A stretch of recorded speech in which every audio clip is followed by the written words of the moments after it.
যাত্রা বিরতির মতোই অ্যাস্থেটিক টাইপের রেস্টুরেন্ট খুঁজছিলাম মনে মনে অনেক দিন।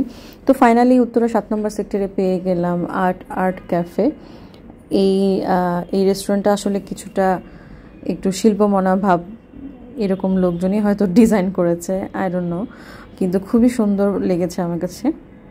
ছিমছাম পরিবেশ, প্রত্যেকটা কোণা আসলে গোছানো গোছানো ছিল, গাছ দিয়ে ডেকোরেশন করেছে, এটা আমার কাছে ভালোই লেগেছে। একদমই ফটোজেনিক একটা ভাইব ওরা নিয়ে আসার চেষ্টা করেছে। তো যাই হোক, আমি ঘন্টি বাজিয়ে ঢুকলাম।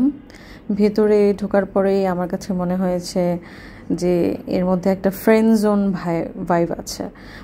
আই মিন, আপনি ফ্রেন্ডরা মিলে একটু আড্ডা মারতে পারলেন, বসে একটু ভালো মিল এনজয় করতে পারলেন, মানে একদমই ঘরোয়া একটা পরিবেশের মতো লেগেছে আমার কাছে, ভালোই লেগেছে এবং খুব সুন্দর করে একটা অ্যাস্থেটিক ভাইব আনার চেষ্টা করেছে। তো আমি প্রথমেই অর্ডার দিয়ে দিয়েছিলাম একটা পাইনঅ্যাপেল জুস।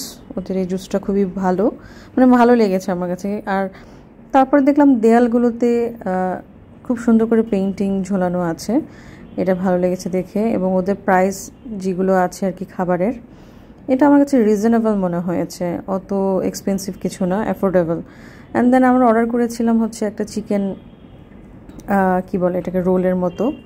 এটা খুব ভালো লেগেছে। এবং আমার খুবই পছন্দের cream of mushroom soup order করেছিলাম, এটাও খুব ভালো লাগছে।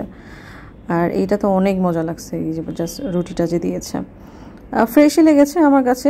একটু লবণ মনে হচ্ছিল একটু বেশি হয়েছে, বাট ঠিক আছে। আর এইটা তো আমার খুবই ভালো লাগছে। এটা হচ্ছে যারা আমার মতো ডায়েট করছেন তাদের জন্য, যদি জাস্ট ভেজিটেবল খেতে চান সেটাও খেতে পারেন। এটা মাত্র 128 টাকায় এটা দিয়েছে। আর একটা জিনিস হচ্ছে ইউনিক লেগেছে, ওরা যখন বিল সাবমিট করে, ওদের এই যে বিল দেওয়ার যে জিনিসটা, এটা খুবই আমার কাছে ইউনিক লেগেছে।